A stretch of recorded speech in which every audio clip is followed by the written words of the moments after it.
नमस्कार, news India देख रहे हैं आप। मैं हूं कुंदन जुबैर। खबरों के सफर को आगे बढ़ाते हैं। हरियाणा जेजेपी के प्रदेश अध्यक्ष सरदार निशान सिंह से हमारे रेजिडेंट एडिटर राजीव पाठक ने चंडीगढ़ राजधानी और हरियाणा से जुड़े दूसरे मुद्दों पर खास बातचीत की। सुनिए निशान सिंह ने क्या कुछ कहा है। नमस्कार, मैं हूं राजीव पाठक और आप देख रहे हैं न्यूज़ इंडिया 24/7। इस वक्त हमारे साथ हैं जेजेपी पार्टी के स्टेट प्रेसिडेंट निशान सिंह जी। इनसे हम हरियाणा के कई ऐसे मुद्दों पे बात करेंगे जो पिछले हफ्ते काफ़ी चर्चा में रहे। फिलहाल इनका स्वागत तो करें। कैसे हैं सर? थैंक यू, बहुत बढ़िया। निशान सिंह जी, पिछले 7-8 दिनों से एक मुद्दा बहुत ज़्यादा चंडीगढ़ से लेके दिल्ली तक चर्चा में है, राजधानी का मुद्दा। पंजाब से ये मुद्दा शुरू हुआ, फिर हरियाणा विधानसभा तक पहुंचा, अब दिल्ली में गूंज रहा है। क्या मुद्दा है और इसका ये मुद्दा पहले कभी क्यों इतना निकल के सामने नहीं आया? नहीं, ऐसी बात नहीं है। वक्त वक्त पे चंडीगढ़ की हिस्सेदारी का मुद्दा तो उठा है।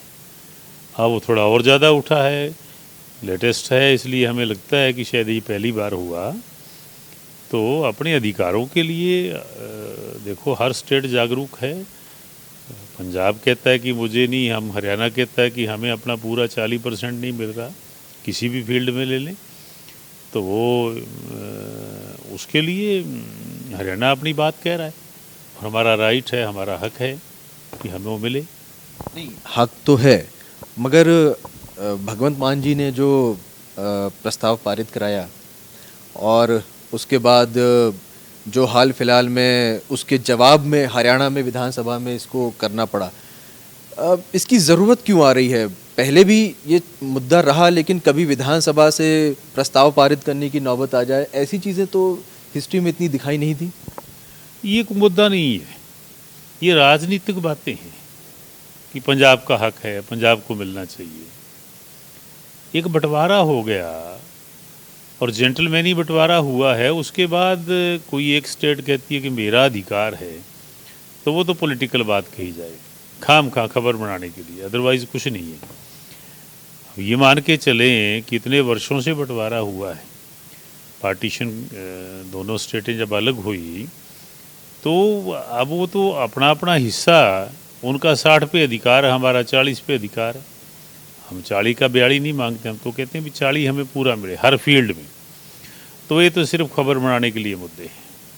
अब अभी चंडीगढ़ के सचिवालय परिसर में मौजूद हैं, आपका इंटरव्यू कर रहे हैं। इस बिल्डिंग में पंजाब के भी मंत्री बैठते हैं, दफ्तर हैं। इसी बिल्डिंग में हरियाणा के भी मंत्रियों के दफ्तर हैं और अधिकारी बैठते हैं। जिस तरह से ये बिल्डिंग बड़ी शांति से दोनों स्टेट के सारे काम चला रही है, क्या ये कैपिटल चंडीगढ़ दोनों स्टेट की ज़रूरतें पूरी नहीं कर सकती? नहीं, अभी जब तक नया कैपिटल नहीं है तो ज़रूरतें पूरी हो रही हैं, लेकिन फिर भी हर स्टेट चाहता है कि मेरा अपना कैपिटल हो, इंडिपेंडेंट कैपिटल हो। तो वो उसके लिए ये मान के चलो कि थोड़ा जब बात चलती है, अदरवाइज़ तो काम चल ही रहा है। अभी पीछे जैसे दुष्यंत जी ने कहा था कि विधानसभा में भी पूरी हिस्सेदारी हमारी नहीं है। उनके पास उनकी रेशो से विधानसभा बड़ा है, हमारे पास एरियाज़ कम हैं, लेकिन वो चल रहा है। लेकिन जब ये बातें उठती हैं कि टोटल ही हमारा है, तो वो ये माना जाता है कि नरगल बातें हैं, सिर्फ खबर बनाने के लिए। पंजाब में आम आदमी पार्टी की सरकार से पहले कांग्रेस की सरकार थी और आप बीजेपी के समर्थन में हरियाणा में सरकार चला रहे हैं। बीजेपी और कांग्रेस धुर विरोधी माने जाते हैं, मगर कभी भी ये नौबत नहीं आई कि चंडीगढ़ सिर्फ मेरा है इस तरह से आवाज़ उठे। ये आम आदमी पार्टी के आने के बाद ये मुद्दा क्यों निकल के सामने आ रहा है? आप क्या समझते हैं, इसकी राजनीति क्या है, इसके पीछे की राजनीति क्या है? देखिए, पहली बार ऐसी बात आम आदमी पार्टी के लोगों ने कही है। अभी तो जुम्मा 4 रोज़ हुए, अभी वो संभल नहीं पाए, पूरी तरह से उनकी गाड़ी पटड़ी पे नहीं आई। तो शायद ऐसे मुद्दे उठाना, मुझे नहीं लगता इससे को गेन होगा। आम आदमी पार्टी को कुछ मिलने वाला है, कोई पॉलिटिकल बेनिफिट होगा। तो मैं नहीं समझता कि ये कोई कोई वैल्यूएबल मुद्दा है, जो बात वो कहते हैं कि तो हमारा है, आज तक तो बोले नहीं। उनको तो ये चाहिए कि जो लोगों से प्रोमिसेस किए हैं उनको पूरा करें। क्या अब हरियाणा को पंजाब और दिल्ली के बीच में राजनीतिक दबाव बनाने की कोशिश हो रही है? क्या हरियाणा बीच में दब रहा है? क्या उसके मुद्दों में पंजाब से और दिल्ली से हरियाणा को घेरने की कोशिश हो रही है, इस तरह के मुद्दे उठा के? और भविष्य में ऐसे और क्या मुद्दे आपको लग रहा है जो इस्तेमाल किए जा सकते हैं हरियाणा में प्रेशर बनाने के लिए? देखिए, हरियाणा इतना कमज़ोर नहीं है। हरियाणा अपना हक लेना जानता है, और पंजाब को तो मेरा ख्याल है कि कहीं ना कहीं दिल्ली के लिए हरियाणा में से जाना पड़ता है। तो अगर ये बातें उठती हैं, बड़ा सीरियसली उठाई जाती हैं, तो फिर दिक्कतें आती हैं। तो पंजाब को शायद ऐसा नहीं सोचना चाहिए। उसको अपने छोटे भाई का जो दर्जा है हरियाणा का, उसको बरकरार रखना चाहिए, उसका आदर करना चाहिए, रिस्पेक्ट देनी चाहिए, और जो हमारे अधिकार हैं वो हमें मिलने चाहिए। मैं तो ये कहूँगा। ये थे हमारे साथ निशान सिंह जी, जो हरियाणा की दूसरी सबसे बड़ी पार्टी जेजेपी के स्टेट प्रेसिडेंट हैं। इन्हीं की पार्टी से डिप्टी सीएम दुष्यंत चौटाला जी हैं, और विधानसभा में भी दुष्यंत चौटाला जी ने भी, और जो मुख्यमंत्री हैं खट्टर साहब, उन्होंने भी चंडीगढ़ और एसवाइएल दोनों के मुद्दों पे अपनी बात रखी। पॉलिटिकल गलियारों से बाहर भी नेता अलग अलग तरह से अपनी बातें रख रहे हैं, और अभी निशान सिंह जी ने खुद कहा कि हम छोटा भाई हैं, अपने आप को छोटे भाई मानते हुए हमारा अधिकार हमें मिलना चाहिए, इस पर राजनीति नहीं होनी चाहिए। राजीव पाठक, चंडीगढ़, न्यूज़ इंडिया 24/7।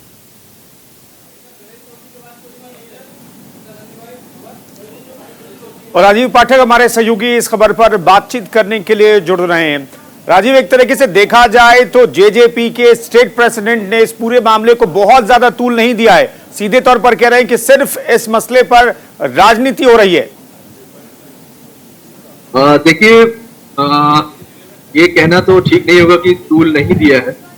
एक्चुअली उन्होंने दबी जबान में विद्रोह तक की बात कह दी। अभी तक ये सब चीजें एक मर्यादित तरीके से चल रही थी। विधानसभा में पंजाब में शुरुआत की, प्रस्ताव पारित करके, फिर उसका जवाब हरियाणा में एक स्पेशल सेशन बुला के दिया गया। मगर अब जेजेपी की तरफ से अगर स्टेट प्रेसिडेंट ये कहते हैं कि हरियाणा अपना हक लेना जानता है, तो ये शायद एक बहुत बड़ी बात है, और ये मुद्दा इतनी जल्दी शांत होगा ये मुझे लगता नहीं है। मैं आपको एक बार थोड़ा सा अपने दर्शकों को एक बैकग्राउंड भी बता दूं। एक्चुअली ये विवाद आज 10-15 सालों का नहीं है। 1953 में जब पंजाब फॉर्म हुआ तो आजादी की बाद जब पंजाब फॉर्म हुआ तो 1953 में शिमला से उठा के चंडीगढ़ को पंजाब की कैपिटल दिया गया। तब तक तो सब कुछ ठीक चल रहा था, जब तक कि 1966 में 1966 में जब हरियाणा बना, तब ये बात आई कि अब हरियाणा की कैपिटल क्या होगी, क्योंकि ये पंजाब से ही अलग होकर बना था। तो इसलिए चंडीगढ़ को ही उनकी पंजाब और हरियाणा दोनों की कैपिटल बना दिया गया, और एक रेशियो डिसाइड किया गया 60-40। 60% चंडीगढ़ जो है पंजाब के पास रहेगा और 40% हरियाणा के पास रहेगा। उससे बात आगे शुरू हुई कि ठीक है, कुछ सालों के बाद जब हरियाणा एक स्ट्रॉन्ग राज्य बन गया, तो राजीव गांधी के समय में भी, इंदिरा गांधी के समय में भी ये सब मुद्दे आते रहे कि क्या अब पंजाब को एक अलग कैपिटल दी जाए, हरियाणा को एक अलग कैपिटल दी जाए, और इसकी मांग लगातार उठती रही। लेकिन कभी भी ये मांग इस लेवल तक नहीं पहुंची थी कि दोनों अपनी विधानसभा में एक सेशन बुलाएं और उसके बाद अपना अपना अधिकार इसके ऊपर जमाने की कोशिश करें, क्योंकि जो केंद्र की तरफ से फैसला ले लिया गया था उसको दोनों स्टेट ऑनर कर रहे थे। बता दें आपको कि पंजाब में अकाली दल की सरकार रही, कांग्रेस की सरकार रही, भाजपा समर्थक अकाली दल की भी सरकार रही इन पिछले 30-40 सालों में। हरियाणा में कांग्रेस की सरकार रही, भाजपा की सरकार है। मगर ये अलग अलग पार्टियां होने के बावजूद कभी ये विद्रोह वाला शब्द सामने नहीं निकल के आया था। मगर अब ये बात, जब से आम आदमी पार्टी की सरकार आई है, विद्रोह का शब्द अगर ये इस्तेमाल किया जा रहा है तो ये मामला इतनी जल्दी शांत होने वाला लग नहीं रहा है। राजीव, तो विद्रोह का मतलब क्या? हमें यह भी समझना पड़ेगा कि अगर जेजेपी या विद्रोह करने की सोच रही है, या फिर आम आदमी पार्टी विरोध करने की सोच रही है, या फिर हरियाणा सरकार विद्रोह करने के बारे में सोच रही है, तो आगे क्या? राज्य पुनर्गठन जब हुआ था, पंजाब को पुनर्गठन हुआ था, तो उसमें एक क्लॉज ये भी था कि अगले 5 साल में राजधानी तय करेगा हरियाणा, और लेकिन उसमें एक क्लॉज ये जोड़ दिया गया, जब तक राजधानी तय नहीं कर देता हरियाणा। इस वजह से ये पेंच फंसा हुआ है कई दशकों से। मेरा सवाल ये दरअसल कि विद्रोह का मतलब क्या, आगे क्या? देखिए, बिल्कुल सही बात कही आपने कि 1966 में जब ये रेजोल्यूशन पास हुआ, हरियाणा बना, तो 5 साल का समय तय किया गया था। लेकिन चूंकि चंडीगढ़ एक बसी बसाई सिटी है, मुझे ऐसा लगता है कि शायद यही कुछ कारण रहे कि कोई भी ना ही हरियाणा चंडीगढ़ को छोड़ना चाहता है और ना ही पंजाब छोड़ना चाहता है। और जो उस समय एक रेशियो तय किया गया, अभी तक वो रेशियो ऑनर हो रहा था 60-40 का। लेकिन अब जब आम आदमी पार्टी पंजाब में जीत के आई, तो एकाएक ये मुद्दा दोबारा गर्मा गया है, जो कि एक तरीके से ठंडे बस्ते में पड़ा हुआ था। अब बात आती है विद्रोह की। देखिए, पंजाब ने इसकी शुरुआत की विधानसभा में चंडीगढ़ पे अपना क्लेम करते हुए, क्योंकि उनके पास इतनी सीटें आ गई कि अब वो कोई भी बिल पास करा सकते हैं विधानसभा में। हम अभी पंजाब विधानसभा के ठीक सामने ही खड़े हुए हैं और हमने यहाँ पे और भी नेताओं से बातचीत की, इस बारे में जानने की कोशिश की कि अगर हरियाणा की तरफ से चंडीगढ़ के ऊपर अपना क्लेम मजबूती से लिया जाता है और अगर जेजेपी के स्टेट प्रेसिडेंट का ये मानना है कि हमें अपना अधिकार चाहिए और जनता उससे विद्रोह कर सकती है, तो आप इस पे क्या मानते हैं? तो कोई भी कैमरे के सामने आने को तैयार नहीं है। मगर सबका ये कहना है कि देखिए, चंडीगढ़ तो शुरुआत से पंजाब का हिस्सा था और वो पंजाब का ही हिस्सा रहना चाहिए। हरियाणा को एक नई कैपिटल की जरूरत है, उनको एक नई राजधानी बना के दे दी चाहिए। अब विद्रोह, कोई भी पॉलिटिकल नेता अपने सर पे विद्रोह की शुरुआत का ठीकरा नहीं फोड़ना चाहेगा, कोई उसका झंडा लेके आगे नहीं आना चाहता है। सब वेट कर रहे हैं कि कोई एक आगे बढ़े तो हम उसके पीछे पीछे हो ले। तो देखने वाला आने वाले 1-2 महीने में ये एक बड़ा दिलचस्प होगा कि ये किस तरह से पॉलिटिकल मुद्दा जो है सड़कों पे क्या उतर के आता है। ठीक है, तो इसके लिए थोड़ा और इंतजार करना पड़ेगा। बहुत बहुत शुक्रिया राजीव पाठक इस खबर पर जानकारी देने के लिए। हमारे रेजिडेंट एडिटर राजीव पाठक कह रहे हैं कि इस पूरे मामले में ये इंतजार किया जा रहा है कि कोई झंडा लेकर के आगे बढ़े और पीछे पीछे तमाम राजनीतिक दल होने। फिलहाल आगे बढ़ते हैं। एक तरफ भारतीय जनता पार्टी हिंदुवादी एजेंडे पर राजनीति कर रही है, वहीं दूसरी तरफ हरियाणा से राज्यसभा सांसद ने अंबेडकर जयंती पर हिंदू देवी देवताओं का खूब तिरस्कार किया। उन्होंने कहा कि वो मंदिर में जाना नहीं पसंद करते, क्योंकि मंदिर में जाना समय बर्बाद करना है। सांसद महोदय यही नहीं रुके, उन्होंने लड़कियों के पहनावे पर भी कटाक्ष कर डाला। उन्होंने लड़कियों को जीन्स पहनने के लिए मना किया और केवल भारतीय परिधान को ही ग्रहण करने का आह्वान किया। साथ ही उन्होंने कहा कि मंदिरों में जाने से कोई लाभ नहीं है, भगवान को दिल से मानना चाहिए।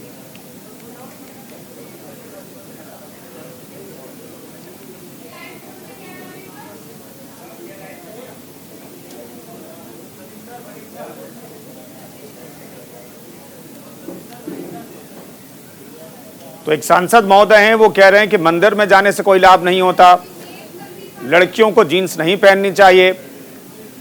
इस तरीके से बयान दिया जा रहा है एक सांसद की तरफ से।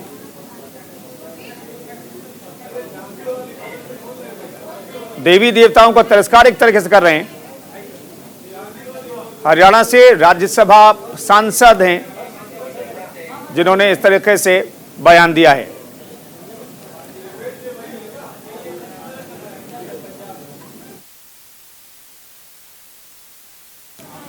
पिछले कुछ दिनों से प्रवर्तन निदेशालय ने कई नेताओं पर अपना शिकंजा कसा है। अब ईडी के शिकंजे पर पंजाब के पूर्व मुख्यमंत्री चरणजीत सिंह चन्नी भी आ गए हैं।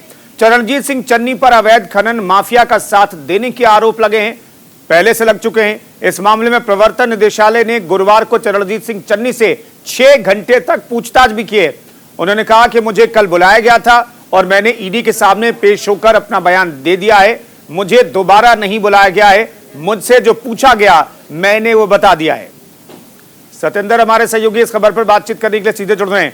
सतेंद्र, क्या पूछताछ हुई, क्या जानना चाह रही थी ईडी पूर्व मुख्यमंत्री से?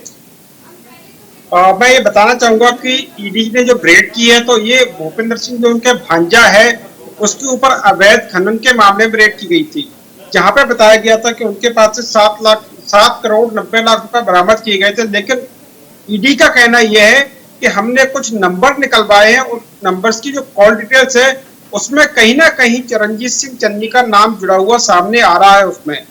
जिसमें देखने में एक चीज सबसे बड़ी बात जो सामने आ रही है कि अभी कल ईडी ने बुलाया था, इसमें 6 घंटे उनसे पूछताछ की है और उसमें बताया गया कि कोई भी चीज सामने नहीं आई। ईडी ने जो पूछा उसके जवाब हमने बड़े आसानी से दिए हैं, जिसमें चरणजीत सिंह चन्नी के ऊपर खनन माफिया के साथ जुड़े होने का आरोप लग रहा है। जलंधर स्थित ईडी ने इनको क्षेत्रीय कार्यालय बुधवार की रात धन शोधन निवारण अधिनियम के तहत उन पर अपना बयान दर्ज कराकर बाहर निकले। उन्होंने कहा कि मुझे कल बुलाया था और ईडी के सामने पेश होकर अपना बयान दे दिया। मुझे दोबारा नहीं बुलाया गया है, मुझसे जो पूछा गया मैंने वो बता दिया है। चन्नी ने ट्वीट करके जानकारी दी कि उन्हें खनन मामले में तलब किया गया था। उन्होंने अपने ट्वीट में लिखा कि मैंने जानकारी के अनुसार उनकी ओर से पूछे गए सभी सवालों का जवाब दिया है। शुक्रिया सत्येंद्र इस खबर पर जानकारी देने के लिए आपका।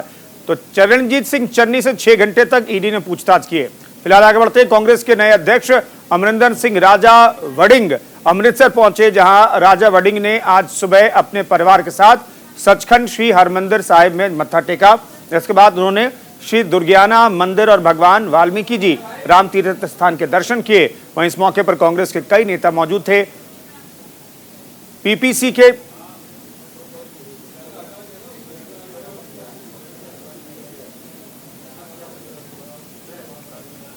ਗੁਰੂ ਰਾਮਦਾਸ ਜੀ ਦੀ ਅੱਜ ਨਗਰੀ ਦੇ ਵਿੱਚ ਆਇਆ ਸੀ ਬੰਦ ਤੋਂ ਬਾਅਦ ਸੁਬਾਹ ਨਤਮਸਤਕ ਹੋਏ ਅਸੀਂ ਹਰਮੰਦਰ ਸਾਹਿਬ ਜਾ ਕੇ ਤੇ ਹੁਣ ਮੈਂ ਸਾਡੇ ਲੀਡਰ ਸਾਹਿਬਾਨ ਓਮ ਪ੍ਰਕਾਸ਼ ਜੀ ਸੋਨੀ ਸਾਹਿਬ ਜਿਨ੍ਹਾਂ ਦਾ ਬਹੁਤ ਤਜਰਬਾ ਹੈ ਜ਼ਿੰਦਗੀ ਦਾ ਔਰ ਸਿਆਸਤ ਦੇ ਵਿੱਚ ਸਾਡੀ ਉਨੀ ਉਮਰ ਨਹੀਂ ਹੈ ਜਿੰਨਾ ਤਜਰਬਾ ਹੈ, ਸੋ ਉਹਨਾਂ ਕੋਲੇ ਆਸ਼ੀਰਵਾਦ ਲੈਣ ਵਾਸਤੇ ਉਹਨਾਂ ਦੀਆਂ ਬਲੇਸਿੰਗਸ ਲੈਣ ਵਾਸਤੇ ਇੱਥੇ ਪਹੁੰਚੇ। ਸੋ ਮੈਨੂੰ ਉਮੀਦ ਹੈ ਕਿ ਇਹਨਾਂ ਦੀਆਂ ਬਲੇਸਿੰਗਸ ਦੇ ਨਾਲ ਜਿਹੜਾ ਇਹ ਔਖਾ ਸਮਾਂ ਹੈ ਇਹਨੂੰ ਅਸੀਂ ਸੌਖਾ ਬਣਾਉਣਾ, ਸੌਖਾ ਕਰਨਾ। पंजाब यूथ कांग्रेस के अध्यक्ष वरिंदर ढिल्लों ने पंजाब की मान सरकार पर निशाना साधा। प्रेस कॉन्फ्रेंस को संबोधित करते हुए उन्होंने कहा कि पंजाब सरकार जो ऐलान कर रही है वो सिर्फ कागजी ऐलान ही बनकर रह गए हैं। इसके अलावा स्कॉलरशिप घोटाले में फंसे साधु सिंह हरमसोत पर भगवंत मान की कार्रवाई पर ढिल्लों ने कहा कि भगवंत मान सत्ता में है और मुख्यमंत्री हैं, अगर कोई दोषी है तो उस पर कार्रवाई तुरंत होनी चाहिए। देखो ये तो ਜਿਹੜੇ ਇਹ ਐਲਾਨ ਕਰ ਰਹੀ ਆ ਸਰਕਾਰ, ਇਹ ਇਕੱਲੇ ਕਾਗਜ਼ੀ ਐਲਾਨ ਹੀ ਰਹਿ ਰਹੇ ਆ, ਕਾਗਜ਼ਾਂ ਵਿੱਚ ਵੀ ਪੂਰੇ ਨਹੀਂ ਹੋ ਰਹੇ। ਤੁਸੀਂ ਜਿਸ ਤਰੀਕੇ ਦਾ ਐਲਾਨ ਕੀਤਾ ਸੀ ਵੀ ਤੁਸੀਂ ਕੋਈ ਵੀ ਸਰਕਾਰ ਪ੍ਰਾਈਵੇਟ ਸਕੂਲ ਆਪਣੀ ਫੀਸ ਨਹੀਂ ਵਧਾਊਗਾ, ਕਿਸ ਕਾਨੂੰਨ ਤਹਿਤ ਤੁਸੀਂ ਅਨਾਉਂਸ ਕਰ ਰਹੇ ਹੋ? ਨਾ ਤੁਸੀਂ ਆਰਡੀਨੈਂਸ ਲੈ ਕੇ ਆ ਰਹੇ ਹੋ, ਨਾ ਤੁਸੀਂ ਕਾਨੂੰਨ ਲੈ ਕੇ ਆ ਰਹੇ ਹੋ। ਜਦ ਤੱਕ ਕਾਨੂੰਨ ਨਹੀਂ ਆਊਗਾ, ਇੱਥੇ ਕਾਨੂੰਨ ਦਾ ਰਾਜ ਆ, ਇੱਥੇ ਕਿਸੇ ਵਿਅਕਤੀ ਵਿਸ਼ੇਸ਼ ਦਾ ਰਾਜ ਨਹੀਂ ਆ। बैसाखी और खालसा रचना दिवस के मौके पर आए सचखंड श्री हरमंदिर साहिब में संतों की भीड़ देखने को मिली। इस दिन सुबह से ही गुरु घर में नतमस्तक होकर खुशियां प्राप्त की जा रही थी। वहीं शाम के समय संगत की तरफ से दीपमाला की गई और उसके बाद आतिशबाजी की गई। बता दें कि सोमनी कमेटी की तरफ से सुबह से श्री अखंड पाठ साहिब के भोग डाले गए थे और गुरमत समागम भी किए गए थे। इस दौरान सचखंड श्री हरमंदिर साहिब को पूरी तरह से सजाया गया।